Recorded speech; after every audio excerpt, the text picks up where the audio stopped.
Define random experiment.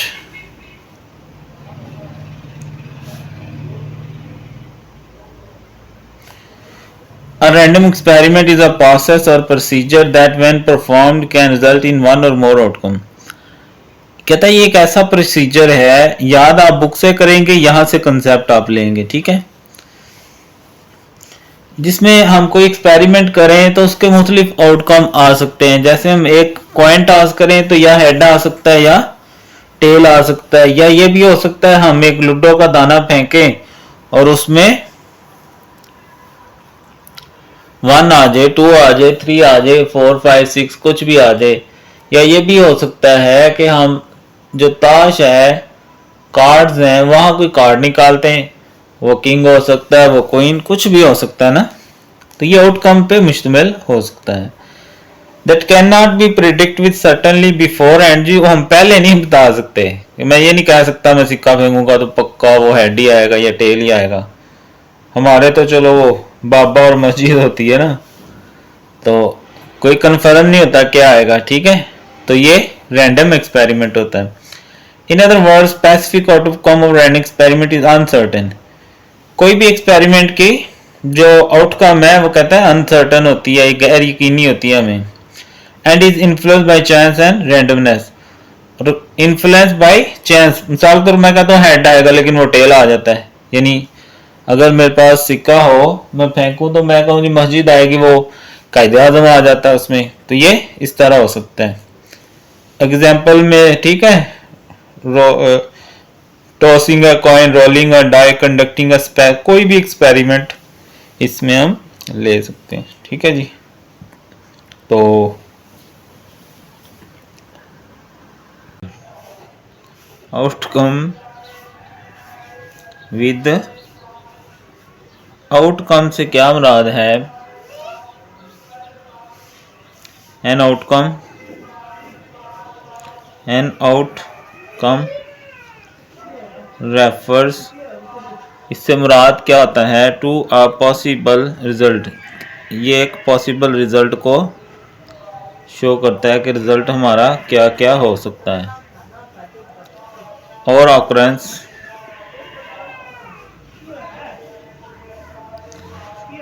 कि अगर हम कोई इवेंट करते हैं तो क्या क्या पॉसिबल रिजल्ट हो सकता है हमारे पास, ठीक है। Possible occurrence that can arise, जो हमें मिल सकती है फ्रॉम अ पार्टिकुलर इवेंट, किसी खास इवेंट से, और एक्सपेरिमेंट या एक्सपेरिमेंट से,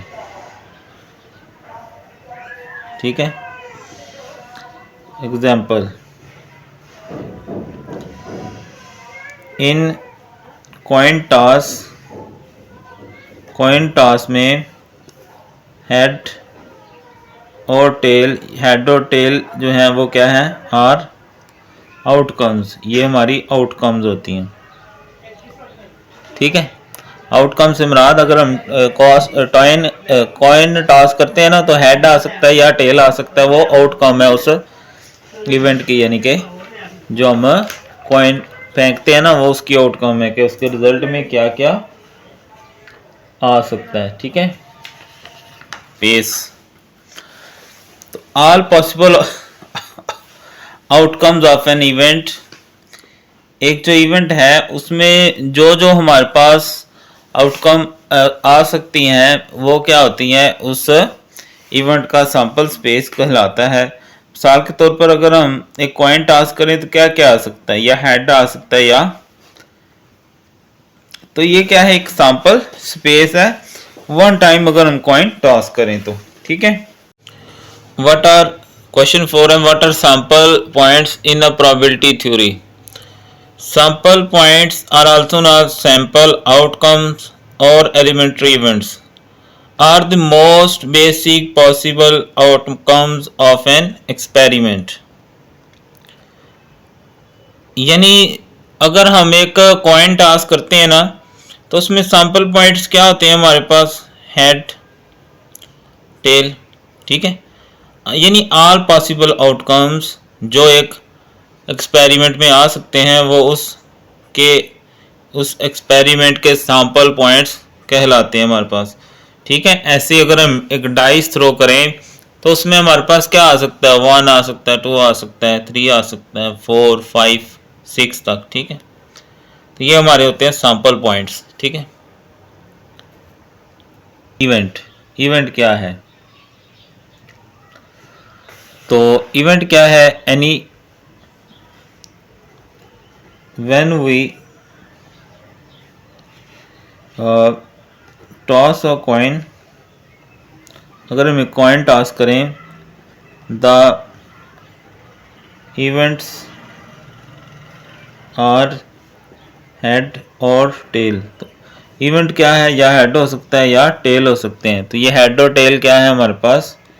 इवेंट्स हैं, ये इवेंट्स को रिप्रेजेंट कर रहे हैं। ठीक है,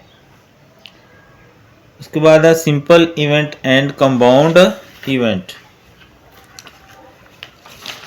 सिंपल इवेंट और compound event.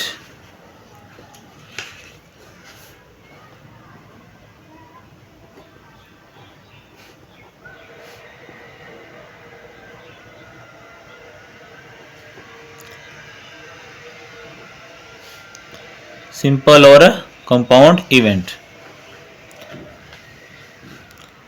A simple event, जो सिंपल इवेंट होता है, इज अ सिंगल आउटकम। इसमें एक रिजल्ट आता है हमारे पास। इज अ सिंगल आउटकम और रिजल्ट। ऐसे ही सिंपल इवेंट क्या होगा? जिसमें एक ही रिजल्ट आएगा ऑफ एन एक्सपेरिमेंट, हमारे एक्सपेरिमेंट का।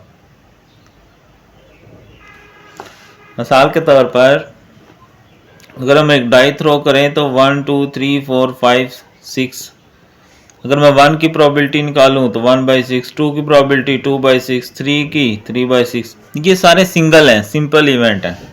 ठीक है, तो कंपाउंड इवेंट क्या होगा? अ कंपाउंड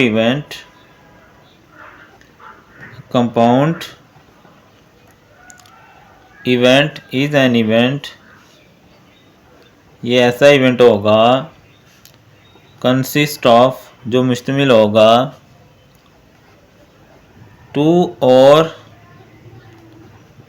2 या 2 से ज़्यादा, 2 और मोर सिंपल इवेंट्स, 2 या 2 से ज़्यादा सिंपल इवेंट्स पे मुश्तमिल होगा। ऑकरिंग टुगेदर, जो इकट्ठे आ रहे होंगे, ऑकरिंग टुगेदर इन कम्बिनेशन। मिसाल के तौर पर अगर हमें कहा जाए कि probability of even number in dice throw, तो अब ये देखें ना, इवन नंबर प्रोबेबिलिटी में क्या आएंगे? इवन नंबर क्या होते हैं? 2 4 6, तो ये 3/6 होगा। तो ये देखो ना, यहाँ तो अगर हमने 1 लिया था तो 1 आया, 2 तो 2 1 था। अब इसमें इवन नंबर में देखो 3 आ गया हमारे पास, तो ये होता है कंपाउंड इवेंट। तो सिंपल और कंपाउंड इवेंट आ गया हमारे पास। पॉसिबल इवेंट, तो हमने क्वेश्चन 1 में भी पढ़ा था कि जो जिसकी प्रोबेबिलिटी 0 हो ना, उसको हम कहते हैं कि वो ऐसा इवेंट है जो इम्पॉसिबल इवेंट है। ठीक है,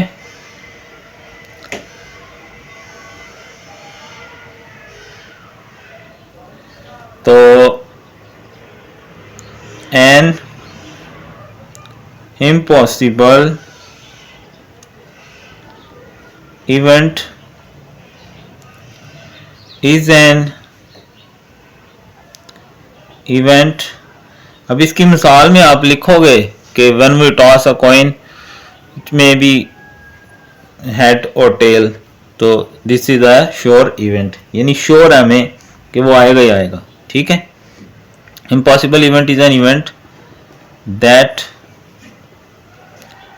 कैन नॉट, जो नहीं आ सकता, अंडर एनी सर्कमस्टेंस, किसी भी हालत में, under any circumstance.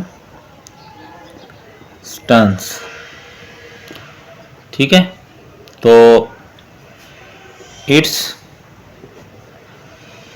Probability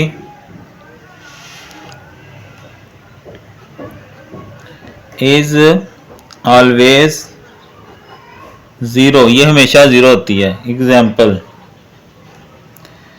when we toss a coin, जब हम कॉइन टॉस करते हैं तो क्या कहा आ सकते हैं, या हेड या टेल। तो इट इज नॉट पॉसिबल, ऐसा मुमकिन नहीं होता, that both head and tail appear at the same time, कि हेड भी और टेल भी एक ही वक्त में क्या हो, ज़ाहिर हो जाए, ऐसा मुमकिन नहीं होता। तो इसको हम कहते हैं इम्पॉसिबल इवेंट। ठीक है, तो इम्पॉसिबल इवेंट कौन सा हुआ, जिसके चांसेस क्या होते हैं, ज़ीरो होते हैं हमारे पास। ठीक है, आगे चलते हैं। श्योर इवेंट 14 है, श्योर इवेंट। तो ऐसा इवेंट जिसकी प्रोबेबिलिटी 1 हो, उसको हम क्या कहते हैं जी, वो श्योर इवेंट है। ठीक है, ऐसा कोई भी इवेंट जिसकी प्रोबेबिलिटी कितनी हो, 1 हो, उसको हम क्या कहते हैं, ये श्योर इवेंट है। ठीक है, और अगर इसको हम प्रॉपरली डिफाइन करना चाहें तो फिर क्या लिखेंगे, इसको हम सर्टेन इवेंट भी कहते हैं, सर्टेन इवेंट। ठीक है, या सर्टेन आउटकम भी कहते हैं, सर्टेन आउटकम। तो डिफाइन कैसे करेंगे, it is an event that is guaranteed, जिसकी गारंटी है, पक्का है, टू हैपन, कि ये होगा ही होगा। ठीक है, तो ऐसा इवेंट क्या होगा,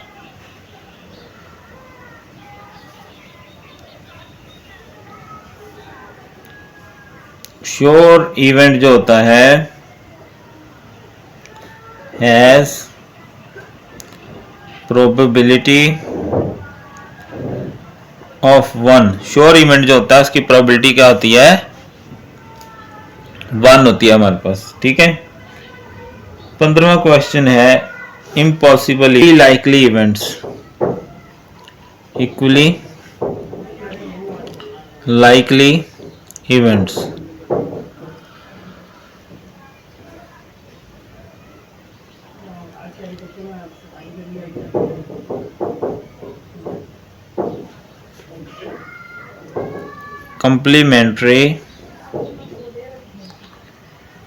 complementary events that cover all possible outcomes, that cover all possible, ऐसे इवेंट्स जो तमाम आउटकम्स कवर कर रहे हों। जैसे पीछे मैंने बताया कि अगर हम कॉइन टास्क करें तो उसमें हेड और टेल आ सकता है, उसको एग्जॉस्टिव इवेंट्स हमें हमने डेफिनेशन में पढ़ा था क्वेश्चन 16 में।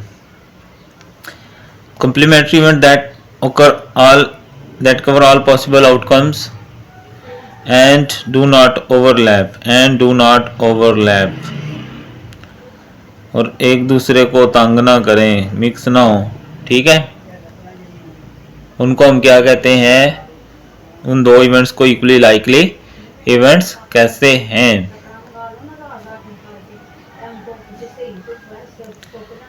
इन अदर वर्ड्स, अगर मैं सिंपल वर्ड्स में कहूं, in other words, if an event occur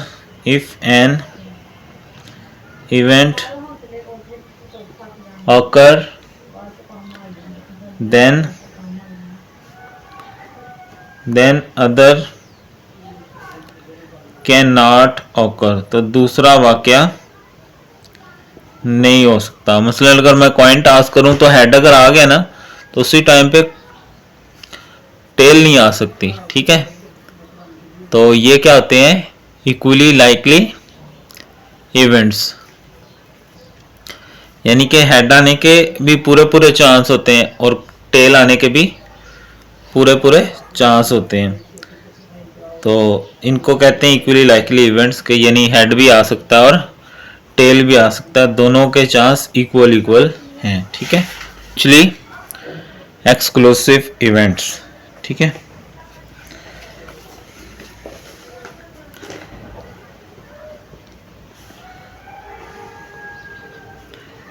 mutually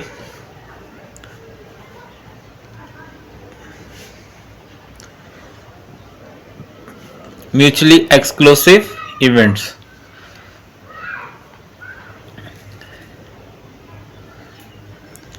such type of events that cannot occur at the same time, ऐसे इवेंट्स जो एक ही वक्त में वाक़या नहीं हो सकते उनको क्या कहते हैं, म्यूचुअली एक्सक्लूसिव इवेंट्स। जैसे मैं आपको मिसाल दूं कि अगर मैं कहूँ जी कॉइन टास्क करना है तो हेड और टेल दोनों आएंगे, तो ये पॉसिबल नहीं होता। तो इस तरह का जो भी इवेंट होगा उसको हम क्या कहेंगे, म्यूचुअली एक्सक्लूसिव इवेंट्स। और इसकी जो होती है ना, अगर दो इवेंट ए और बी हैं तो ए इंटरसेक्शन बी हमेशा हाली सेट होगा।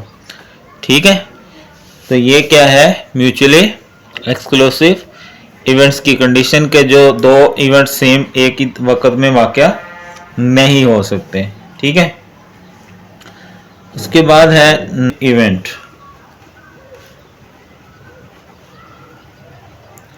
Exhaustive events. ठीक है,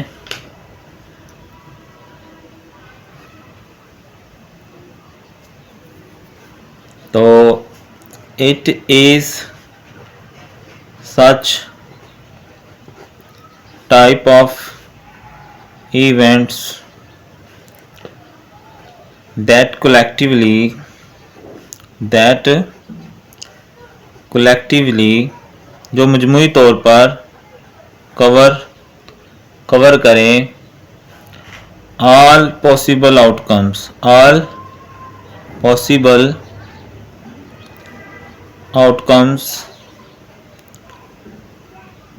of an experiment।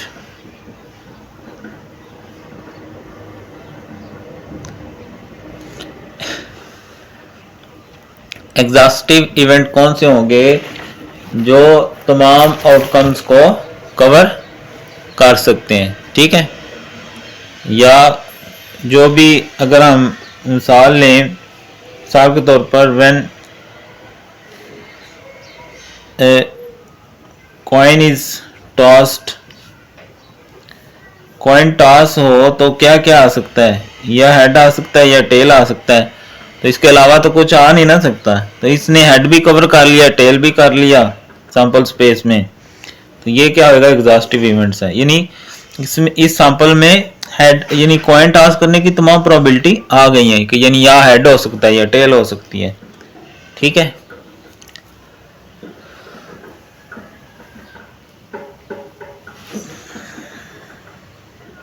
अगर आप ऑनलाइन है तो वीडियो को लाइक कर लें, कमेंट करें। Okay, इंडस्ट्रीमेंट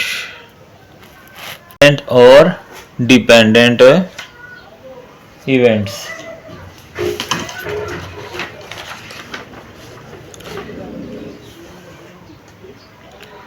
independent event,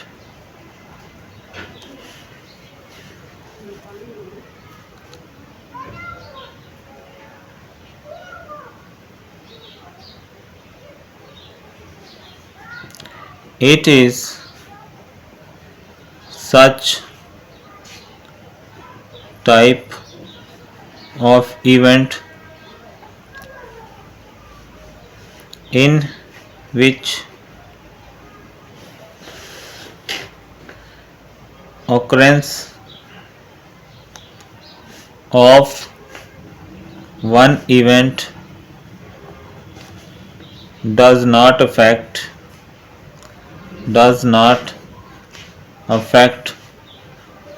occurrence of other event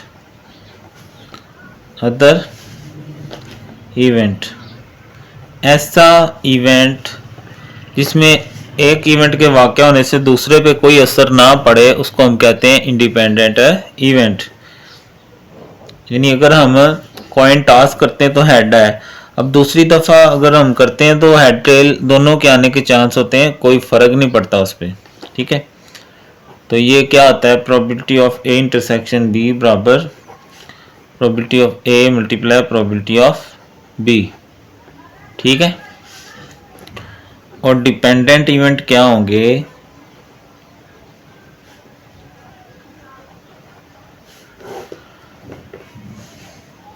such type of events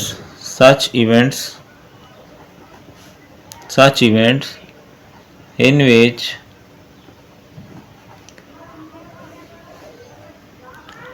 occurrence of one event affect the other, एक इवेंट का वाक़या होना दूसरे को अफेक्ट करे, तो वो क्या होता है, डिपेंडेंट इवेंट। मिसाल के तौर पर अगर हम जो ताश फेल डब्बी है, डैक है, डक है, उसमें से एक वो ले लेते हैं कार्ड, तो उसको साइड पे रख लेते हैं, तो पहले पे तो आएगी 52C1। अब जब दोबारा करेंगे, अब कार्ड में से एक निकल चुका है, अब 51C, तो ये क्या है, फैक्ट हो गया। अब ये आंसर इसका 52 आएगा, इसका 51 आएगा, तो ये क्या हुआ, डिपेंडेंट इवेंट हुआ है, ये फैक्ट हो गया पहले के वाक़या होने से। ठीक है, तो ये थे जी हमारी डेफिनेशन, मैंने सारी वैसे कवर कर तो दी है, फिर भी अगर कोई रह गई हो तो आप बता दीजिएगा। अगर ऑनलाइन है तो कमेंट में ज़रूर बताएं कि समझ आई आपको या नहीं, और दोस्तों से शेयर भी कर लिया करें वीडियो को। ठीक है, कुछ नहीं होता। अल्लाह हाफिज़। क्वेश्चन 15 है डिपेंडेंट इवेंट्स, यानी ऐसे इवेंट्स जो एक दूसरे पे डिपेंड कर रहे हों। मिसाल के तौर पर drawing card from a deck, अगर हमें जो ताश दी गई है उसमें आपको पता है ना 62 कार्ड होते हैं, तो अगर उसमें से हम ये समझ लें 52 कार्ड हैं, अगर हम इसमें से एक कार्ड ले लेते हैं और वापस नहीं रखते, तो ये अब इसकी जो नेक्स्ट प्रोबेबिलिटी की वैल्यू वो चेंज हो जाएंगी। इसका मतलब ये क्या है, डिपेंडेंट इवेंट्स हैं। Drawing A card will affect the probability of remaining cards. ठीक है, तो ये क्या है, डिपेंडेंट इवेंट, यानी एक इवेंट के होने से दूसरे पे कोई असर पड़ रहा हो, तो ऐसे इवेंट्स जो हैं वो हमारे पास डिपेंडेंट इवेंट्स कहलाते हैं। In how many ways probability can be defined, 3 तरह से हम कर सकते हैं, क्लासिकल, रिलेटिव, एक्सोमेटिक। ये क्वेश्चन नंबर आगे 17 के बाद 18, 19, 20 भी यही है, ये आपने अच्छे से समझ लेने। क्लासिकल प्रोबेबिलिटी थ्योरी ये होती है कि जिसमें तमाम जो all events have equal number of chances of occurrence. ठीक है, हर जो इवेंट है उसके चांस आने के अगर बराबर हों, और ऐसी प्रोबेबिलिटी को हम कहते हैं क्लासिकल प्रोबेबिलिटी। ठीक है, मिसाल के तौर पर जैसे अगर हम एक कॉइन टॉस करते हैं तो उसमें हेड आने के चांस भी उतने ही हैं जितने टेल आने के चांस हैं। ऐसे ही अगर हम एक थ्रो करते हैं अपने पास डाइस, तो उसमें तमाम इवेंट्स जो 1 से लेकर 6 तक होते हैं, 1, 2, 3, 4, 5 सब के आने के चांस इक्वल होते हैं, तो ऐसी जो प्रोबेबिलिटी होती है उसको हम क्लासिकल प्रोबेबिलिटी कहते हैं। दूसरी है रिलेटिव अगर हम एक एक्सपेरिमेंट को लेट से 100 टाइम हम कॉइन टॉस करते हैं तो उसमें 60 टाइम्स फर्ज करो कि हेड आ जाता है, तो हेड की जो प्रोबेबिलिटी है वो 60/100 अगर मैं करूं तो ये 0.6 आ गई। यानी एक दफा, यानी एक जो हेड है उसके आने के चांस क्या है, 0.6। ठीक है, इसको हम कहते हैं रिलेटिव प्रोबेबिलिटी। ठीक है, यानी हमने 100 टाइम एक इवेंट को रिपीट किया तो उसमें जो हेड या टेल के आने के चांस हुए उसको हम कहते हैं रिलेटिव प्रोबेबिलिटी। उसके बाद है एक्सियोमेटिक या मैथमेटिकल, यानी ऐसी प्रोबेबिलिटी जिसमें हम किसी रूल को फॉलो कर रहे हों। जैसे कि मसलन ये हमारे पास प्रोबेबिलिटी का रूल है कि ये हमेशा 0 से 1 के दरमियान होती है, प्रोबेबिलिटी की वैल्यू हमेशा 0 से 1 के दरमियान आएगी। इसको हम क्या कहते हैं, मैथमेटिकल प्रोबेबिलिटी। या प्रोबेबिलिटी का जो फार्मूला होता है वो ऊपर हमेशा n of s n of a यानी जो इवेंट होता है, और नीचे हमेशा सैंपल की तादाद होती है। ये हम पीछे करके हैं सारा कुछ, तो ये हमारा 17वां 18वां 19वां 20वां कवर हो गया। इसमें रेंज ऑफ प्रोबे, अभी हमने ऊपर भी पढ़ा था, इसका भी जो सवाल पढ़ा है, तो जो इसकी रेंज होती है, रेंज इज बिटवीन, जो प्रोबेबिलिटी है उसकी जो रेंज होती है वो 0 और 1 के दरमियान होती है, बिटवीन 0 एंड 1। ठीक है, it can never be negative, it can never be negative, ये नेगेटिव नहीं हो सकती कभी भी। क्वेश्चन 4 है conditional probability of an event. Conditional probability of an event, कि जो कंडीशनल प्रोबेबिलिटी है किसी इवेंट की वो क्या होती है। तो कंडीशनल द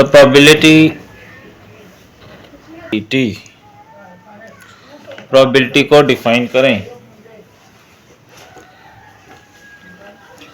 प्रोबेबिलिटी चांस को कहते हैं, आउटकम कहते हैं कि कोई सी दो चीज़ें, उनमें से क्या चांस होता है किसी एक चीज़ के आने का, दूसरी चीज़ के आने का। ठीक है,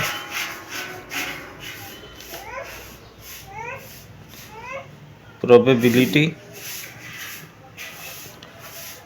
is a way of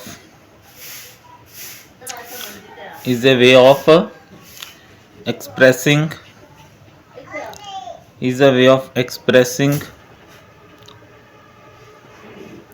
how likely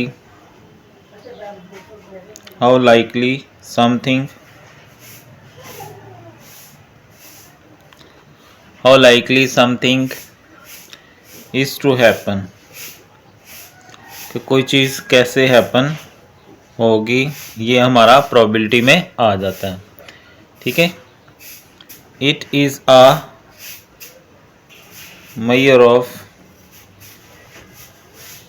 chance, इसमें हम चांस देखते हैं क्या चांसेस हैं किसी एक चीज़ के आने के या दूसरी चीज़ के आने के।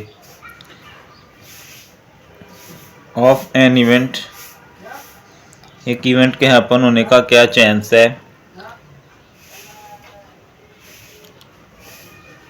यूजुअली, और आमतौर पर हम इसको एक्सप्रेस करते हैं, usually expressed as a number between 0 and 1, यानी प्रोबेबिलिटी 0 और 1 के दरमियान होती है, कोई भी चीज़ होगी तो उसकी प्रोबेबिलिटी। ठीक है, व्हेन एंड इवेंट, जब एक इवेंट एज प्रोबेबिलिटी 0, अगर प्रोबेबिलिटी 0 हो इट मीन्स, इसका मतलब होता है इट्स एन इम्पॉसिबल इवेंट, ये ऐसा इवेंट है जो इम्पॉसिबल है। ठीक है, जैसे एक हम सिक्का फेंकें और 1 भी आए, हेड भी आ जाए और टेल भी आ जाए, तो ऐसा मुमकिन नहीं होता। ये इस तरह का इम्पॉसिबल इवेंट होता है। ठीक है, when an event has a probability of 1, has a probability of 1, it means, तो इसका मतलब होता है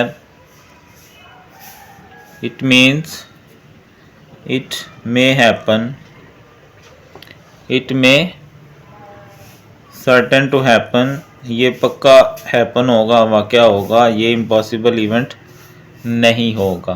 ठीक है, फॉर एग्ज़ाम्पल अगर हम मिसाल दें, अच्छा आप छोटी डेफिनेशन भी कर सकते हैं, मैं जस्ट आपको समझाने के लिए, कंसेप्ट देने के लिए ये चीज़ें लिख रहा हूँ। आप अपनी बुक फॉलो कर सकते हैं, कहीं से भी ले सकते हैं, ये जस्ट आपको समझाने के लिए।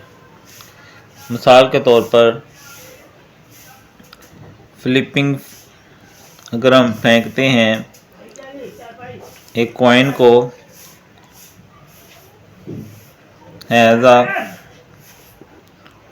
प्रोबेबिलिटी, तो उसमें क्या होती है प्रोबेबिलिटी 0.5 या 50% हेड की भी और टेल की भी, ऑफ लैंडिंग के, वो आके गिरेगा, नीचे पड़ेगा, लैंडिंग हेड एंड आ, और इसी तरह प्रोबेबिलिटी होती है ऑफ टेल इक्वल टू 0.5 या 50%, यानी हेड के चांस भी 0.5 होते हैं और उसके भी, टेल के भी उतने ही चांस होते हैं। प्रोबेबिलिटी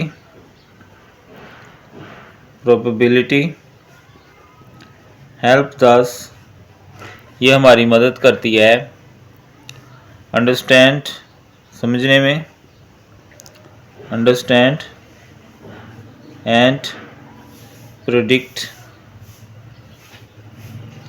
एंड प्रेडिक्ट्स आउटकम या रिजल्ट ऑफ रैंडम इवेंट। कोई भी जो इवेंट है तो प्रोबेबिलिटी से हमें ये अंदाज़ा हो जाता है कि क्या क्या ओपन है।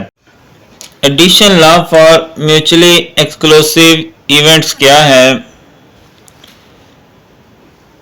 म्यूचुअली एक्सक्लूसिव इवेंट्स असल में हम डिसजॉइंट इवेंट्स को भी कहते हैं जिनमें कुछ भी मुश्तरक ना हो। ये बराबर होता है probability of A union B equal to probability of A plus probability of B. ठीक है, तो इसको हम कहते हैं जी म्यूचुअली एक्सक्लूसिव इवेंट्स, यानी set of events in which nothing is common between the two events. Like if we toss a coin, there are no chances of occurring head and tail at the same time. There is only one chance, either head will occur or tail will occur. यानी या तो head आ सकता है या tell आ सकता है, एक ही time पे दोनों नहीं आ सकते। इस तरह के इवेंट को हम क्या कहते हैं? Mutually exclusive events. ठीक है, नॉट म्यूचुअली एक्सक्लूसिव इवेंट्स के लिए एडिशन लॉ क्या है? यानी जिसमें कुछ ना कुछ कॉमन होगा, इंटरसेक्शन होगा, तो probability of A union B उसमें बराबर होती है probability of A plus probability of B minus probability of A intersection B. ठीक है, इसको हम क्या कहते हैं? Not mutually exclusive. ठीक है, म्यूचुअली एक्सक्लूसिव इवेंट्स का दूसरा नाम क्या है? म्यूचुअली एक्सक्लूसिव इवेंट्स का दूसरा नाम है disjoint events. Disjoint events. Why the events of a coin toss mutually exclusive? ठीक है, इसका जवाब मैंने दे दिया है। कि जो कॉइन टास्क करते हैं म्यूचुअली एक्सक्लूसिव क्यों है? Because there are no chances of occurring head and tail at the same time. Head और टेल दोनों एक ही टाइम में नहीं आ सकते ना, वो जीरो प्रोबेबिलिटी होती है इसकी, तो इसलिए ये म्यूचुअली एक्सक्लूसिव होता है जो head and tail coin toss होता है हमारे पास।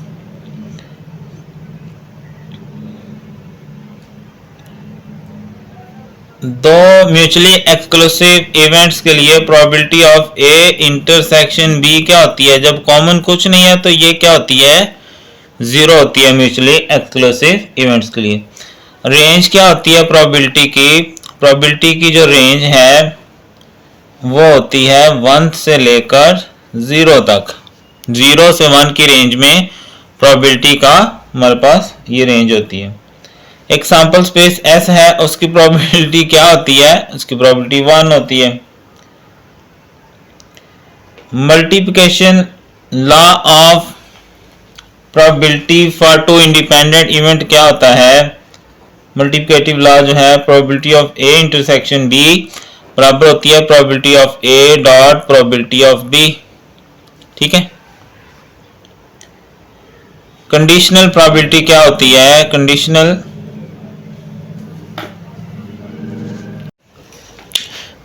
प्रोबेबिलिटी क्या होती है? कंडीशनल प्रोबेबिलिटी हमारे पास होती है डिपेंडेंट इवेंट्स की। ठीक है, डिपेंडेंट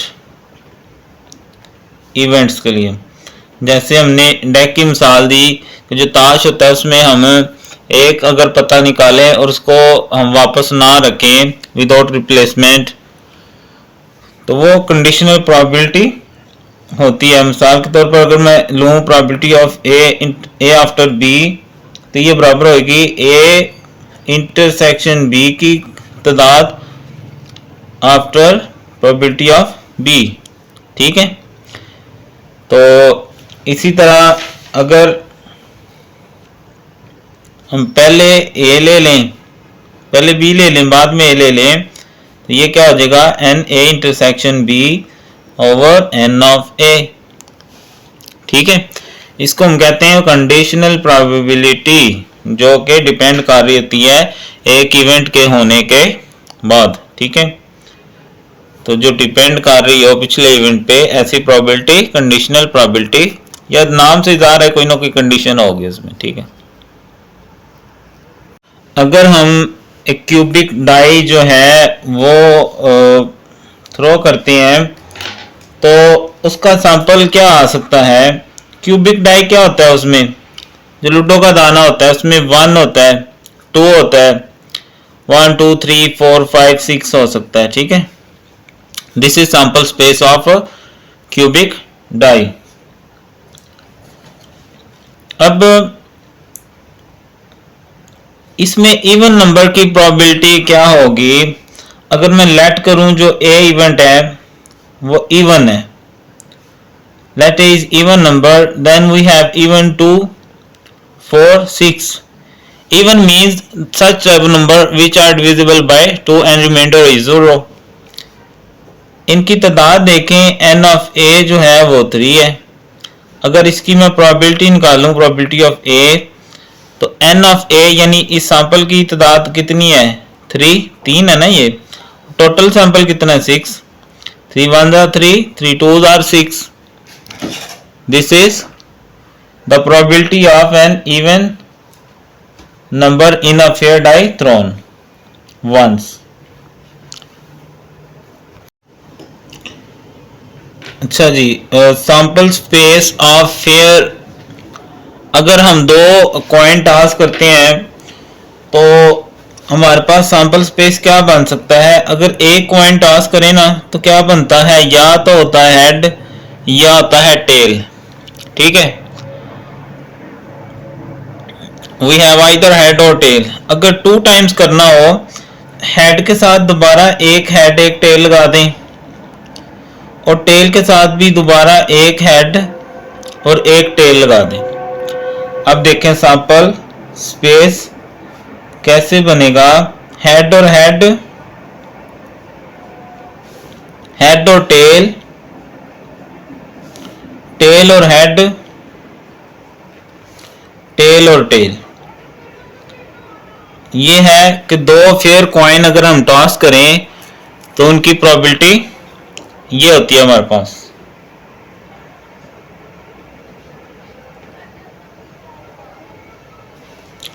और अगर एक कॉइन टॉस करें तो उसकी प्रोबेबिलिटी क्या होती है, हेड और टेल।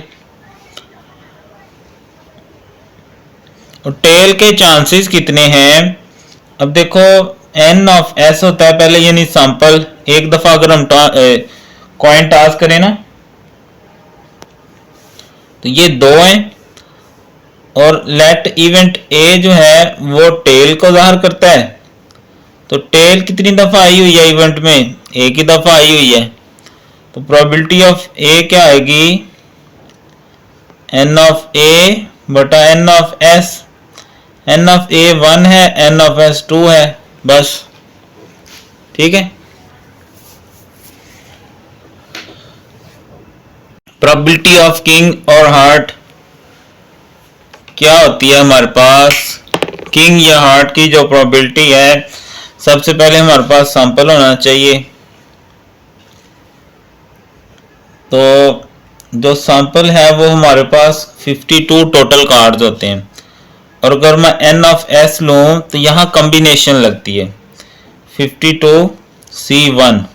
ठीक है, इसको हम ऐसे भी लिखते हैं, वैसे 52 1 ऐसे भी लिखें, इसका मतलब भी यही होता है। तो ये आएगा 52। अब इस सवाल को दो तरह से हम कर सकते हैं कि पहले किंग की निकाल लें और फिर हार्ट की निकाल लें, दोनों को प्लस कर लें, या दोनों को इकट्ठा कर लो, ये आपकी मर्जी है। ठीक है। लेट जो इवेंट ए है वो किंग के लिए है और जो बी है वो हार्ट के लिए है।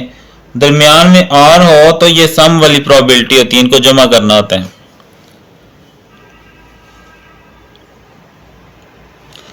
अब बच्चों जो किंग होते हैं हमारे पास, जो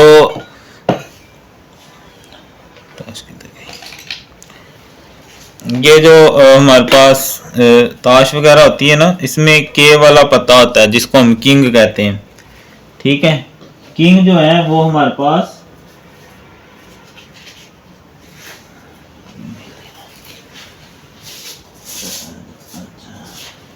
ये किंग होता है। ठीक है। ये 4 होते हैं अगर आपने ताश खेली हो तो। ठीक है। तो किंग कितने होते हैं, 4। तो लेने कितने हमने, एक ही लेना है। तो 4C यानी एन ऑफ ए क्या होगा, 4C1। ये 4 ही आता है। C कैसे लेते हैं, ये कैलकुलेटर से 4 दबाएंगे, ये C का होता है 1, ये 4। और इसकी प्रोबेबिलिटी अगर मैं निकालूं, प्रोबेबिलिटी ऑफ ए, तो क्या आएगी, एन ऑफ ए बटा एन ऑफ एस। ए क्या है 4, एन ऑफ एस क्या है 52। ऐसे बी जो हार्ट है, जो हार्ट वाले होते हैं मेरे पास, ये इस तरह के। ठीक है। ये तकरीबन 13 होते हैं हार्ट, जो टोटल हैं वो 13 होते हैं।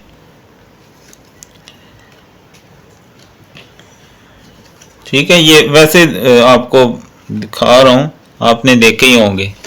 इस तरह ये टोटल 13 हार्ट होते हैं हमारे पास। तो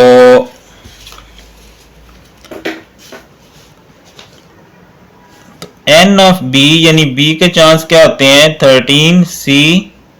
अब लेने कितने, हमने एक ही लेना है। ठीक है। तो ये 13 ही आ जाएगा। तो प्रोबेबिलिटी ऑफ बी क्या आ जाएगा, एन ऑफ बी बटा एन ऑफ एस। 13 है, टोटल सैंपल 52 है। अच्छा बच्चों, इसको बाद दफा मुश्किल करके लिखा जाता है, मैं आपको वो बता देता हूँ, लेकिन उसका मतलब यही होता है। लेकिन ये भी सही है, अगर आप उस तरह लिखा हो, बस चीज को मुश्किल बनाना हो तो बना लें, उसमें क्या है। ये देखो, इसी चीज को ऐसे भी लिखा जाता है कि 4C1 मल्टीप्लाई, क्योंकि अब टोटल कार तो 52 थे ना, तो 4 उसमें से किंग के निकल गए, बाकी बचते हैं 48। लेकिन हमने एक ही लेना था, तो बस एक लेना था, खत्म। 42 में से हमने कोई भी नहीं लेना, 0। तो इसका मतलब वही है जो इसका मतलब है। ठीक है, तो ये 4 आएगा, ये 1 होता है तो 4 ही आंसर आएगा।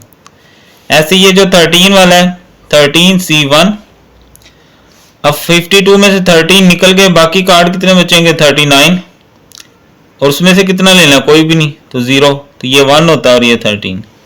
ठीक है, तो मतलब वही है, इसलिए दोनों समझ लें। अब चूंकि दरमियान में और है, इनको जमा कर लें, probability of A plus probability of B equal to 4/52 plus 13/52। नीचे सेम है, एक दफा लिख लेंगे, एक दफा लिखेंगे, सेम है नीचे एक दफा, ऊपर वाला इकट्ठा कर लें, तो 13 + 4 हो जाएगा 17/52।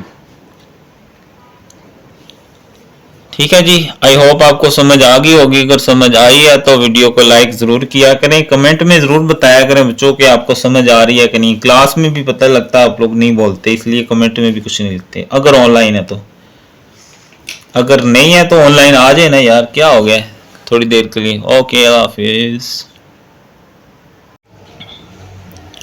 क्वेश्चन नंबर 38 है, प्रोबेबिलिटी ऑफ ए दी गई है, प्रोबेबिलिटी ऑफ ए कंप्लीमेंट हमने मालूम करना। ऊपर जो ये ऐसे डैश होती है, इसका मतलब होता है कंप्लीमेंट। तो किसी का भी बच्चों कंप्लीमेंट हो, ए हो, बी हो, सी हो, तो वो बराबर होता है 1 में से उसकी प्रोबेबिलिटी को माइनस कर दें। यानी ए की है तो 1 माइनस प्रोबेबिलिटी ऑफ ए आ जाएगा। प्रोबेबिलिटी ऑफ ए क्या है 0.40, 1 में से इसको माइनस कर देंगे,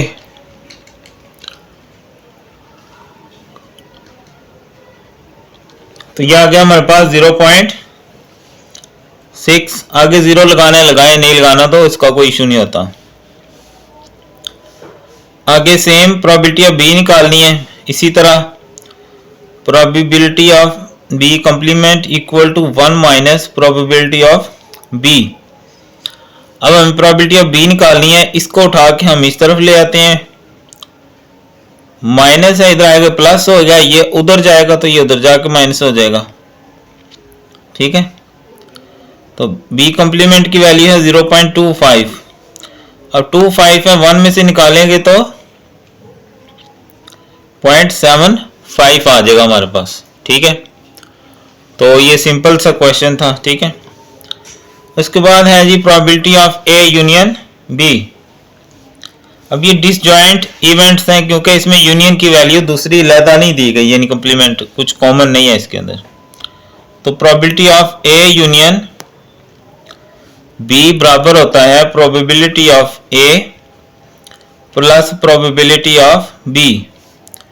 ए क्या है 0.24, बी क्या है 0.42, दोनों को जमा करेंगे तो 0.66 आंसर आ जाएगा। उसके बाद 40 वाला है, प्रोबेबिलिटी ऑफ ए दी गई है, बी दी गई है, ए इंटरसेक्शन बी दिया गया है, probability of A union B हमने फाइंड करना है। तो probability of A union B equal to probability of A plus probability of B minus probability of A intersection B. A की प्रोबेबिलिटी है 2/3, बी की प्रोबेबिलिटी है 1/3 माइनस इंटरसेक्शन की है 5/12। इनका एलसीएम कर लेंगे, 3, 4, 12 को रफ में ले जाएं,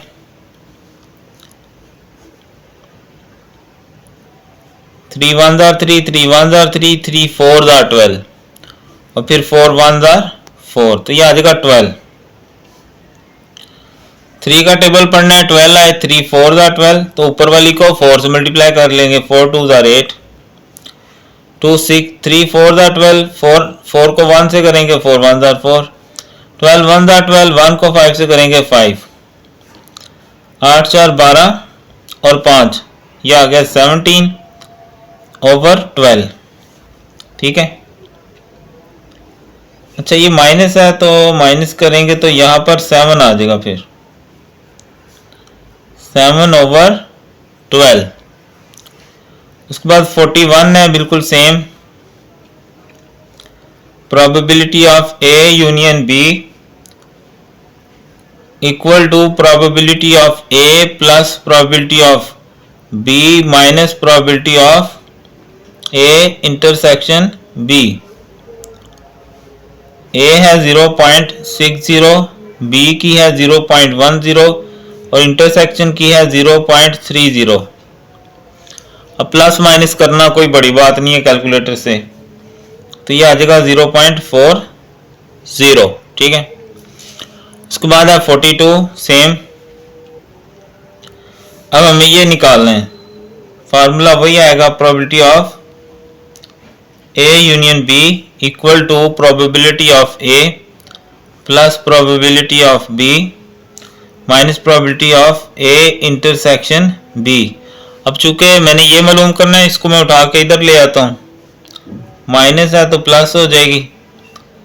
probability of A plus probability of B, और इसको मैं इधर ले आऊंगा तो ये इधर आके नेगेटिव हो जाएगी, probability of A union B.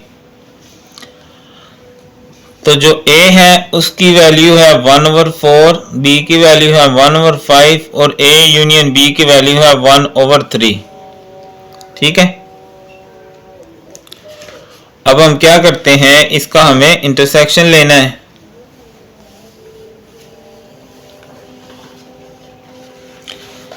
तो 4, 5, 3 तीनों ही डिफरेंट हैं, तीनों डिफरेंट टेबल में है, तो तीनों को मल्टीप्लाई कर लें, वही नीचे आ जाएगा। 4, 5, 20, 20, 3, 60। 4 का टेबल पढ़े तो 4, 25, 60 होता है, तो 25, 1, 25।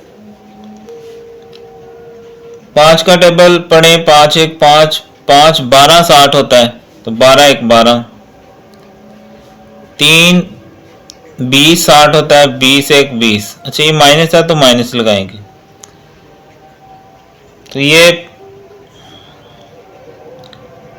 इनको जमा करें और 20 माइनस कर दें अंदर से, तो ये आ जाएगा हमारे पास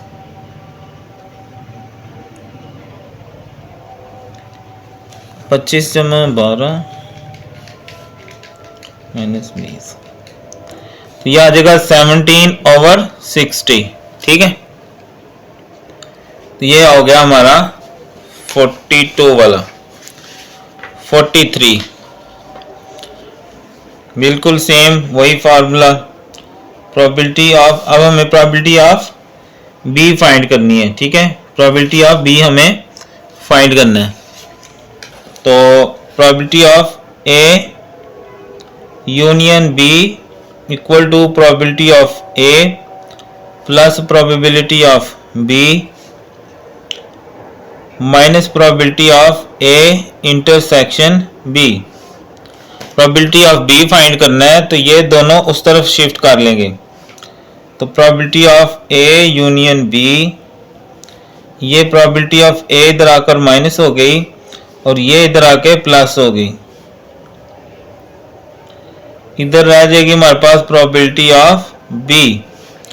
probability of A union B की वैल्यू है 7/12, प्रोबेबिलिटी ऑफ ए है 2/3 और probability of A intersection B की वैल्यू है 5/12 equal to probability of B.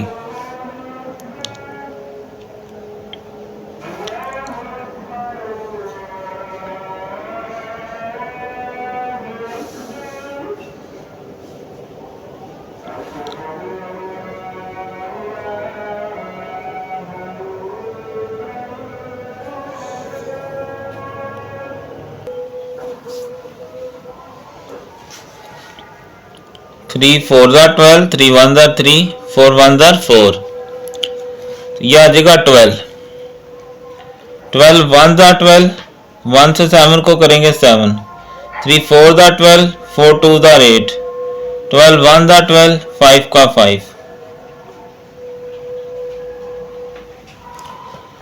तो ये आ जाएगा हमारे पास probability of B equal to 8 निकालेंगे तो 4/12, सेम टेबल से काट दें, 4 1 ज़ा 4, 4 3 ज़ा 12। उसके बाद अच्छा तकरीबन मिलते जुलते क्वेश्चन है, जस्ट आपकी प्रैक्टिस के लिए इतने सवाल दिए गए हैं। कि कोई भी किसी भी तरह से सवाल जो है ना वो आ सकता है। Probability of A union B बराबर probability of A plus probability of B plus probability of A intersection B. तो हमें ए इंटरसेक्शन बी निकालना है, तो इसको उठा के इधर ले आए, माइनस है इधर आके प्लस हो जाएगी। Probability of A plus probability of B, ये वाली इस तरफ ले आए,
probability of A intersection B बराबर होती है product of probability of A and probability of B.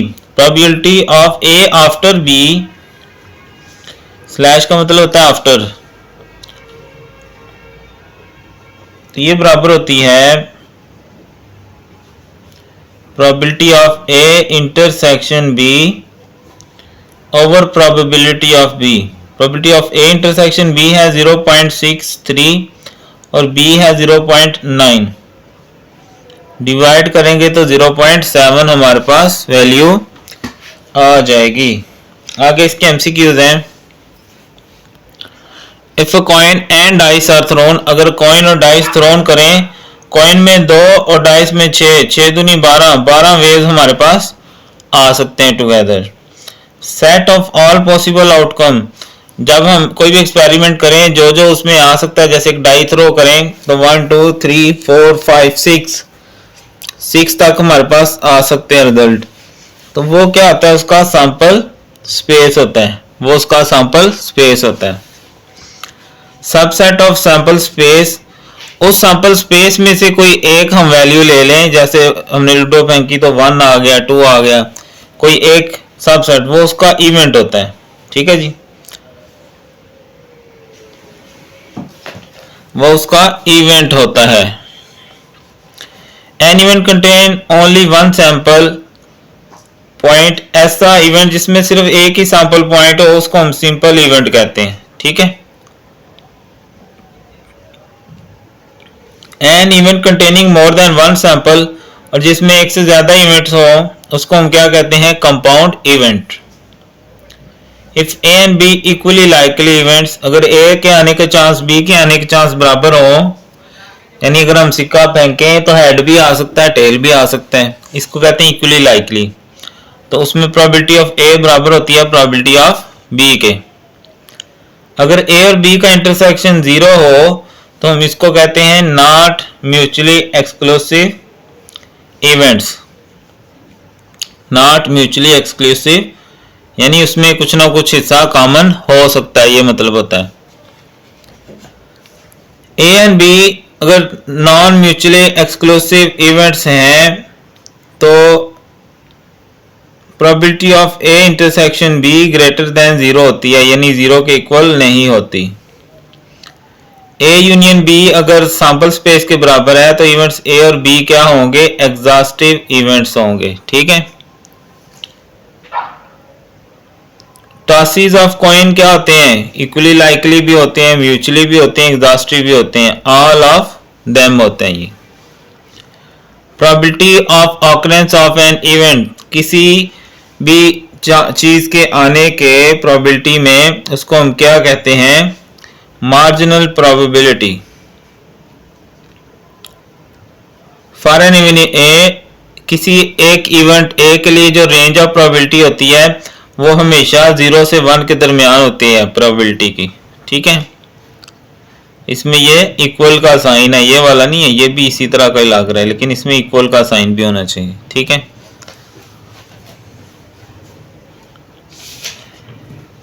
उसके बाद है MCQ number 13, probability of an event lies. अभी हमने पढ़ा 0 एंड 1 के दरमियान लाई करती है। प्रोबेबिलिटी ऑफ एन इवेंट, किसी भी इवेंट की प्रोबेबिलिटी नेगेटिव नहीं हो सकती क्योंकि 0 से 1 के दरमियान हो सकती है। Probability is the measurement of uncertainty, गैर यकीनी होती है ना, पता नहीं ये आएगा वो आएगा वो आएगा कि नहीं। ठीक है, probability of occurrence of impossible event की प्रोबेबिलिटी 0 होती है, यानी इम्पॉसिबल वही होगा ना जिसके आने के चांस कोई भी नहीं है, तो फिर उसकी प्रोबेबिलिटी क्या होगी, 0 होगी। ठीक है,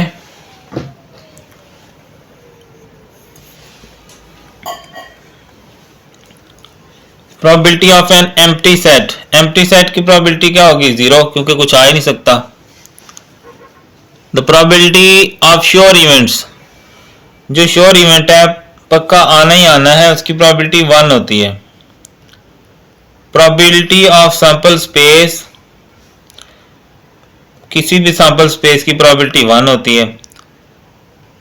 value of probability greater than 1 नहीं हो सकती क्योंकि प्रोबेबिलिटी हमेशा 0 से 1 होती है।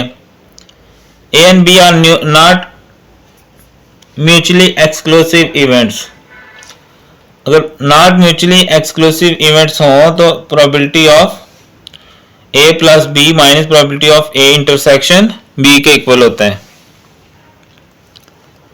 For two mutually exclusive events, probability mutually exclusive events कौन से होते हैं, जो डिसजॉइंट होते हैं, उनमें कुछ भी मुश्तरक नहीं होता, तो बस इन दोनों को हमने जमा करना है तो ये 1 के इक्वल आ जाएगा। A and B are independent events हों तो बस सिंपल इनको मल्टीप्लाई करना है, 1/3 मल्टीप्लाई 2/3, ऊपर 2 नीचे 3 3 9 आ जाएगा, ये वाला ऑप्शन है। अगर probability of A union B बराबर है प्रोबेबिलिटी ऑफ ए जमा प्रोबेबिलिटी ऑफ बी, तो म्यूचुअली एक्सक्लूसिव इवेंट्स हैं, यानी डिसजॉइंट हैं, ये इनमें इंटरसेक्शन की वैल्यू नहीं आएगी। ठीक है, अब इंटरसेक्शन आ गई है तो नॉट म्यूचुअली एक्सक्लूसिव इवेंट्स हैं। ठीक है, A and B mutually exclusive events हों तो ये देखो वही घुमा फिरा आगे पूछ रहा है, ये वाला दोबारा probability of A plus probability of B. A and B independent event हो तो इंटरसेक्शन में क्या आएगा, A probability of A multiply probability of B. probability A after B is equal to probability of A and probability B after A is equal to probability of B, तो फिर events A and B क्या हैं हमारे पास, independent events होते हैं।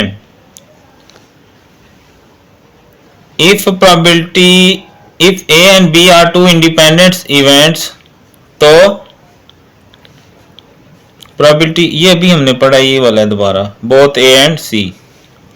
The probability of an event A if event B has already occurred, A की probability अगर B पहले ही हो चुका हो तो उसको हम लिखते हैं probability of A after B।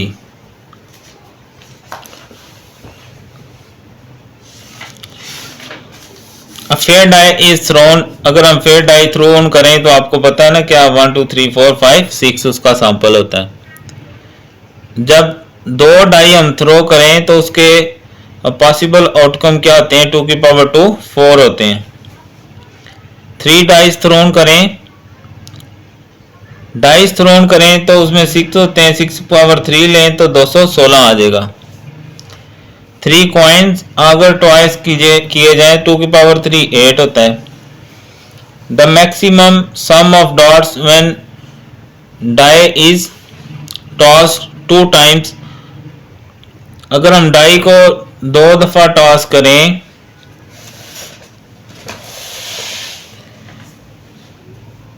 तो डाई में 6 होते हैं, 6 और 6 12 हो जाएंगे। 2 डाइस वो 36 सैंपल बनता है ना, हमने बना के भी देखा था।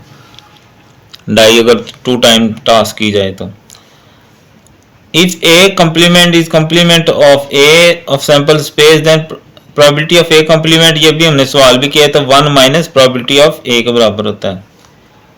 अगर प्रोबेबिलिटी ऑफ ए ये है तो कंप्लीमेंट क्या होगा, 1 में से इसको माइनस करें तो ये 0.30 आ जाएगा, यानी 1 माइनस 0.70 करेंगे ना तो ये आ जाएगी। Probability of drawing 1 white ball from a bag containing 6 red, 8 black, 10 yellow, 1 green is। अब एक वाइट बॉल निकालना हमने इनमें से, इसमें वाइट है ही नहीं, तो जब है ही नहीं तो उसको प्रोबेबिलिटी भी क्या आएगी, 0 आ जाएगी ना। Probability of drawing diamond card from 52 card, diamond card 13 होते हैं, 13 बटा टोटल यानी 52।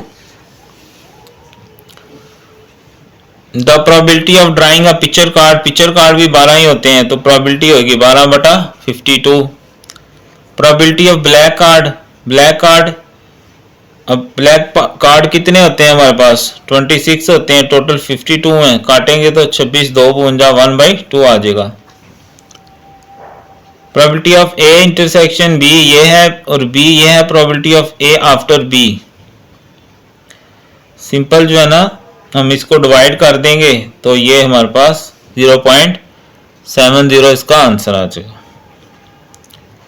तो ये ऑब्जेक्टिव थी, मैंने करवा दिया। बुक भी तकरीबन हमारी अल्हम्दुलिल्लाह कंप्लीट है। तो अगर आपको कुछ फ़ायदा हुआ है तो कमेंट ज़रूर करें, वीडियो को लाइक करें, और अगर किसी और के काम आ सकती है तो वीडियो को शेयर भी कर दिया करें। ठीक है जी, अल्लाह हाफिज़।